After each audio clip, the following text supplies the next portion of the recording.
Yang aku rasain ketika kita nikah ini adalah kita tuh sebenarnya lagi berada di sekolah tersendiri gitu ya. Kalau mungkin kita terbiasa di SD, SMP, SMA sampai kuliah itu kan dapat kurikulum dari sekolahnya, dari lembaganya. Tapi ketika kita nikah, aku ngerasa kita tuh akan sangat-sangat rebel, akan sangat-sangat acak-acakan kalau kita sendiri pun nggak punya kurikulum. Oke. Ya kan? Oke. Nah, bayangin ketika ada orang yang terbiasa untuk ngikutin kurikulum, terus kemudian setelah lulus kuliah harus punya kurikulum sendiri lu. Kan kadang-kadang ada orang yang ya gue belajar ya karena ada kurikulum belajarnya. Coba bisa nggak sih kita punya challenge untuk make the rule? Iya, gue yang harus punya tujuan kenapa gue harus belajar ini. Iya. Itu justru itu adalah sesuatu yang sulit ya dilakukan sama orang yang terbiasa cuman disuguhin, ayo kamu belajar ini, ya abis itu belajar ini ya, nanti aku kasih nilai ya.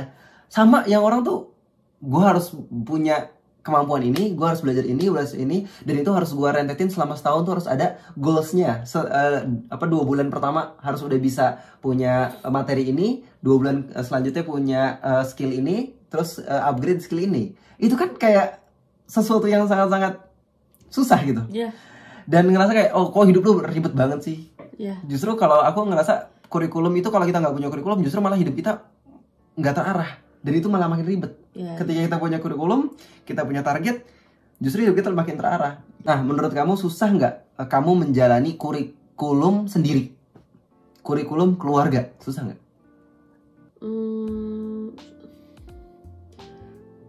Menurut aku challenging dan seru. Susah itu pasti ada kesusahan, kesulitan pasti. Karena kita tahu kita terbatas banget kan. Apalagi aku secara keilmuan itu terbatas banget. Tapi menurut aku seru sih karena itu yang biasa aku lakukan. Memang aku biasa bikin kurikulum, memang tipikalnya. Karena kan dilepas itu tadi. Karena aku dilepas dan aku juga Allah takdirin nggak besar sama ibu. Nggak maksudnya mama aku kan meninggal waktu aku umur 10 tahun. Terus papa aku tinggal di Australia.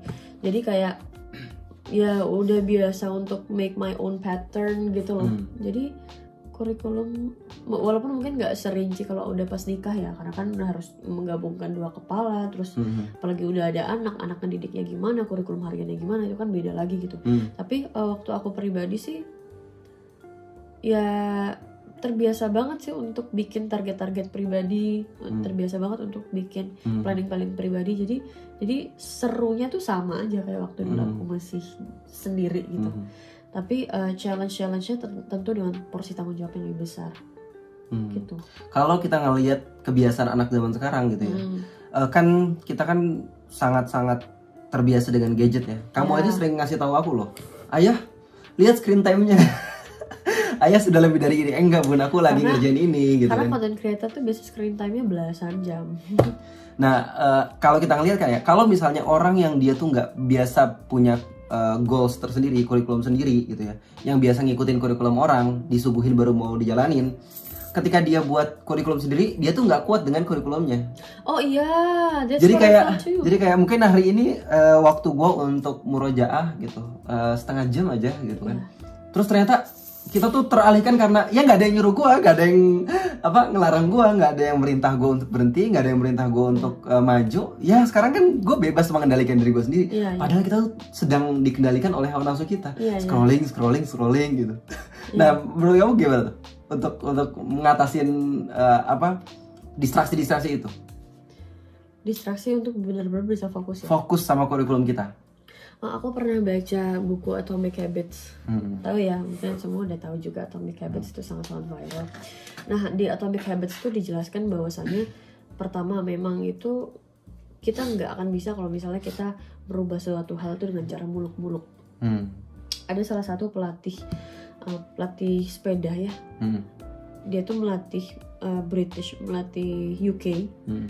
Pesepedanya UK itu, atlet sepeda UK itu dari tahun berapa gitu, yang sebelumnya dulu selalu dianggap sebagai loser.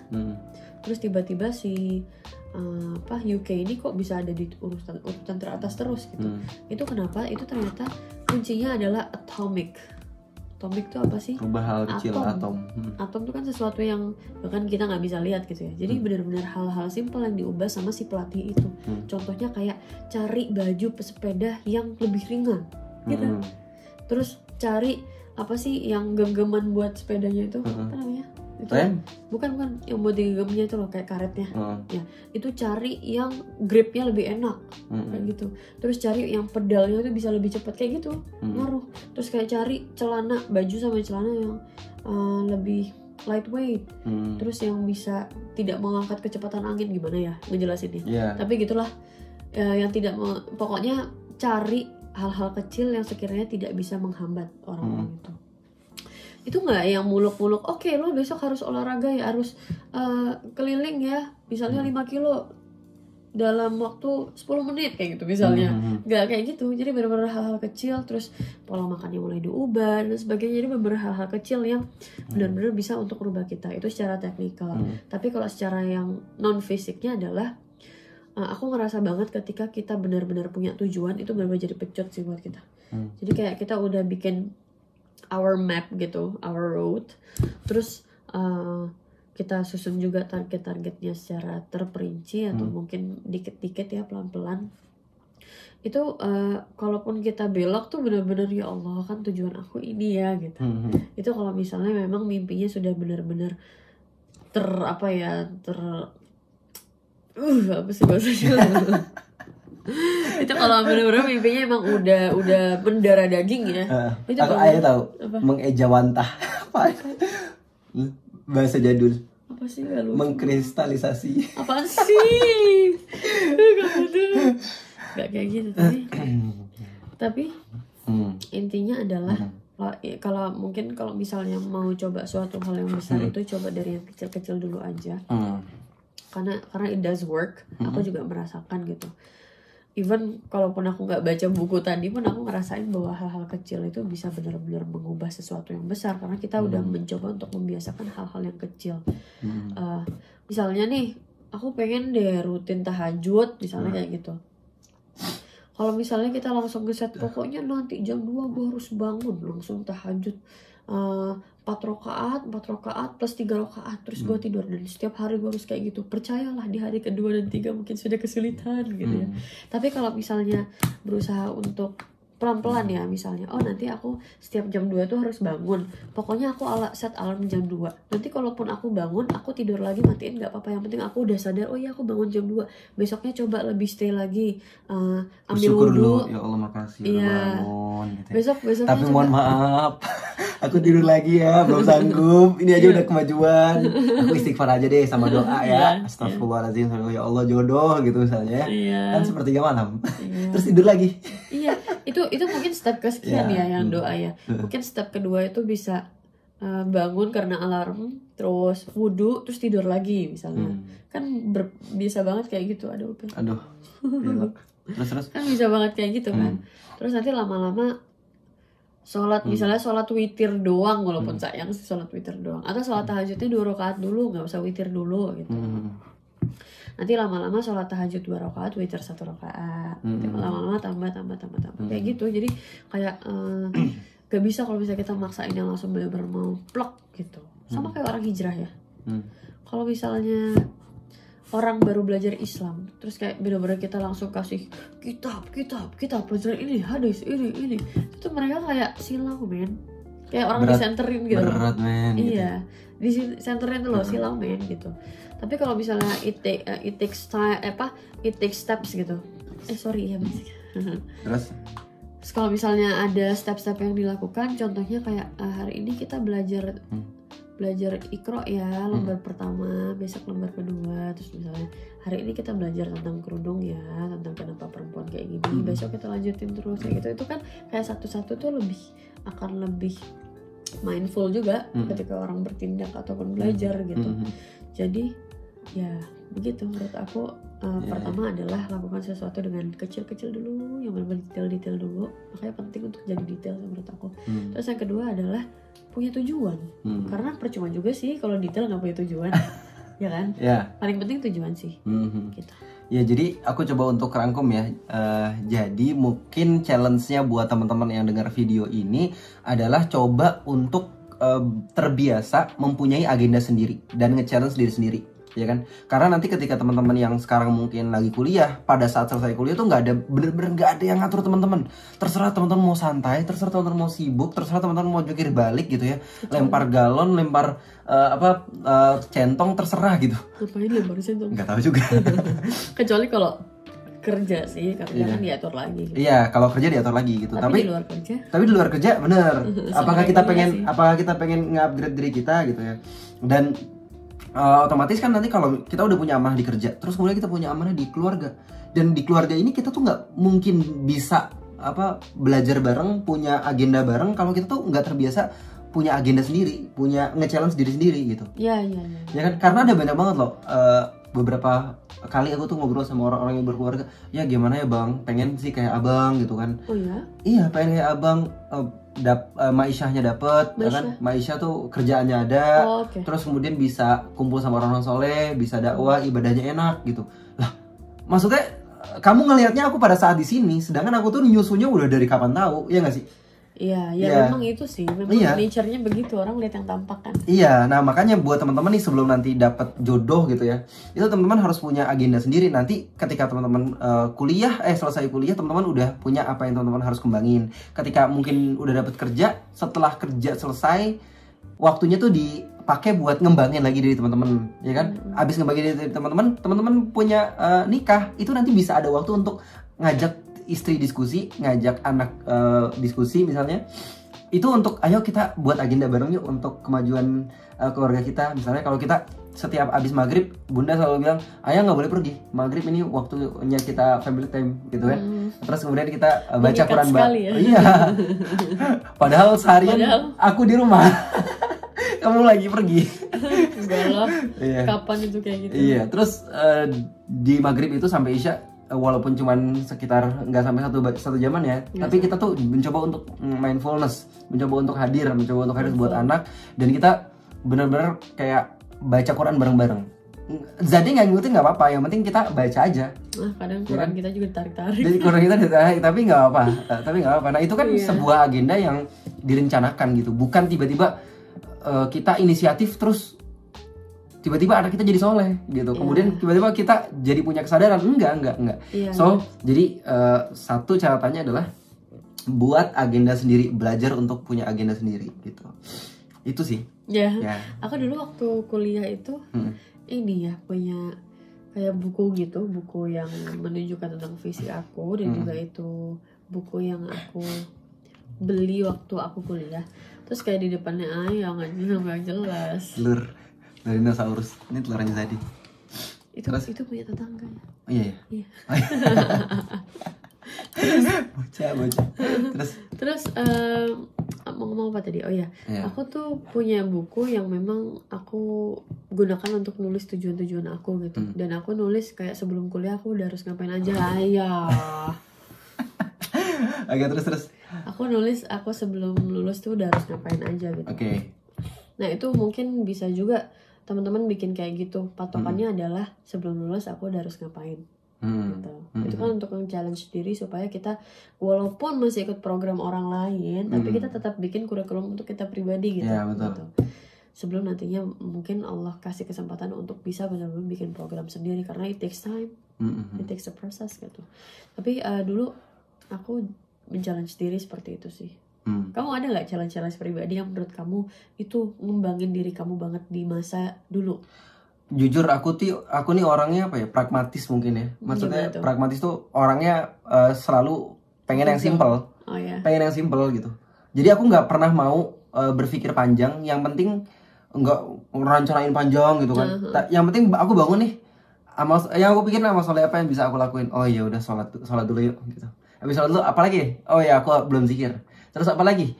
Oh ya, aku pengen beresin rumah. Jadi yang aku pikirin adalah sesuatu yang jangka pendek banget tuh, ya kan? Sampai kemudian aku ngerasa kayak perubahan aku tuh drastis banget itu setelah aku tuh ketemu sama komunitas. Aku ngerasa ketika kita punya komunitas dan punya amanah di komunitas, itu tuh pikiran kita jadi panjang gitu. Tapi pertama kali kamu dapat banyak insight dari Ustadz Felix ya? Iya, dari Ustadz Felix. Bahkan Ustadz Felix bilang bahwa apa ya? Bahwa orang-orang yang yang mengerti visi Islam, kan visi Islam itu kan ngomongin tentang jangka panjang banget gitu kan. Adalah mereka yang terbiasa menyusun visi untuk dirinya sendiri. Jadi bagaimana mungkin kita akan bisa memahamkan visi yang panjang pada orang, sedangkan dia nggak ngerti apa dia nggak ngerti untuk agenda visi dia sendiri aja dia nggak tahu. Ya nggak sih? Misalnya gini ya, aku adalah orang yang pengen menjadi hafiz gitu misalnya. Berarti tanggung jawab aku adalah setiap hari membaca minimal 20 kali ulangan. Nanti di malam hari coba aku untuk hafalin, ya kan, yang penting terbiasa dulu gitu. 20 kali ulangan itu setelah setiap habis sholat itu aku baca 2 kali. Udah segitu aja kan, ya kan. Nanti pada saat pas maghrib aku coba untuk hafal, nanti sebelum tidur aku udah hafal tuh. Nah, gitu kan. Nah, kemudian habis sholat tiba-tiba kita kayak apa diajak buat main game gitu misalnya. Akhirnya kita nggak kuat. Ayo udah ikutan, paham gak sih maksudnya? Dan tiba-tiba pada saat harusnya kita tuh baca Quran dulu, akhirnya kita ikut nongkrong dulu, ikut ngobrol dulu. Itu kan sebenarnya visi kita sedang terdistraksi. Benar. Ya kan, sedangkan visi Islam tuh bukan sependek itu. Iya. Tapi visi Islam tuh jauh. tapi ada kadang-kala yang kita anggap distraksi itu memang sesuatu yang memang harus kita ladenin juga sih. Iya, betul lah. Nggak yang serta-merta itu buruk, tolak nggak gitu juga. Karena kan kita juga bersosial, bersosialisasi. Jangan sampai malah wajah muslim itu skeptis. Wajah muslim malah jelek banget, malah nggak seru gitu loh. Hanya karena kita berkaku sama apa yang kita targetin. Iya. Nah, bedanya antara orang yang serius punya visi dengan orang yang nggak serius punya visi, setelah dia ngeladenin orang, dia tuh ngerjain lagi. Tahu nggak? Iya. Nah, tetap on track gitu. Tetap on track. Nah, kalau misalnya kita pengen paham apa itu visi Islam, bayangin Islam tuh kan punya agenda sendiri. Iya. Iya kan? Ya. Berarti kita nggak boleh ikut agenda, bukan nggak boleh ya. Berarti kita sangat mentolerir untuk mengikuti agenda orang lain. Entah itu agenda pemikirannya, entah itu agenda fashionnya, entah itu agenda, iya nggak sih? Aduh, ini udah berat banget. Gak apa-apa. Menurut aku bukan sangat mentolerir, ruangnya kecil. Oh iya. Iya, kalau toleran berarti ruangnya besar kan? Jadi ruangnya lebih kecil lah kalau misalnya kita ngikutin agenda orang lain. Itu pun kalaupun ngikutin idealnya adalah untuk mensupport ide-ide kita sendiri. Iya. Dan jujur aja aku tuh nggak ngerti tentang apa yang dimaksud dengan visi. Aku tuh denger visi dari Ustadz Felix itu dari tahun 2018. Tapi aku ngerti, oh ini ternyata visi yang dimaksud, dan aku langsung dapet kayak oh ternyata begini cara berpikir jangka panjang. Itu setelah sebelum nikah ya? Iya, setelah 3 tahun jalan sama Ustadz Felix baru paham. Sama kayak kamu. Iya, 3 tahun ya. Kalau kita nikah 3 tahun. Hidup 3 tahun. 3 tahun kayak mencoba untuk sefrekuensi, pas pengen tahun keempat kita Bunda udah langsung mulai begini ya, ini begini ya. Iya gak sih? Terus kayak mendadak semua kegiatan yang aku ingin untuk jalankan, bukan aku ingin, semua kegiatan yang aku jalankan kayak setiap izin itu boleh. Iya. Karena dia udah mulai frekuensinya satunya sama. Gitu. Karena udah jelas ya. Udah jelas. Dan kamu tahu kan, oh iya kalau aku milih ini nggak on track. Iya. Aku terpetakan sekali. Terpetakan sekali bagi aku, dan aku sebenarnya pas nanya kamu tuh aku udah tahu jawabannya gitu. More or less, tapi kan aku harus izin dulu. Bayangin aku butuh waktu 3 tahun untuk memahami visi Islam gitu kan. Bun butuh 3 tahun juga. Nah, jadi kita tahu bahwa visi tentang surga, visi tentang Islam, visi tentang rumah tangga. Rumah tangga ini visi yang milestone kecil untuk mencapai visi Islam itu kan. Ya kan? Itu nggak mungkin bisa dipahami kalau kita tuh cuman pengen kayak denger sekali udah selesai gitu. Makanya penting banget untuk punya interaksi yang sering. Makanya aku punya grup itu selalu aku kasih link Yuk Ngaji. Coba kamu tuh nggak akan kenal siapa kita kalau kamu tuh cuman nonton sekali 2 kali video udah selesai. Tapi kamu tuh akan paham kenapa kita melakukan A, melakukan B, kenapa kita ngomong A, ngomong B. Kamu akan paham apa yang kita rasa. Kita ngomongkan itu sebenarnya ngungkapin perasaan kan. Itu tuh kita rasanya rasa sedih, rasa marah, rasa gemes. Itu kamu nggak mungkin bisa dapetin feel itu kecuali kamu tuh jalan bareng sama kita. Sama, kamu mungkin nggak akan pernah ngerti apa yang kita omongin yang mungkin ya kamu nggak paham, tapi kalau aku percaya sih kita nggak mungkin bisa segampang itu memahamin orang. Kalau misalnya kamu tuh cuma ngelihat kita di video ini gitu. Nah, makanya kita maksudnya tonton video kamu. Ya gitu.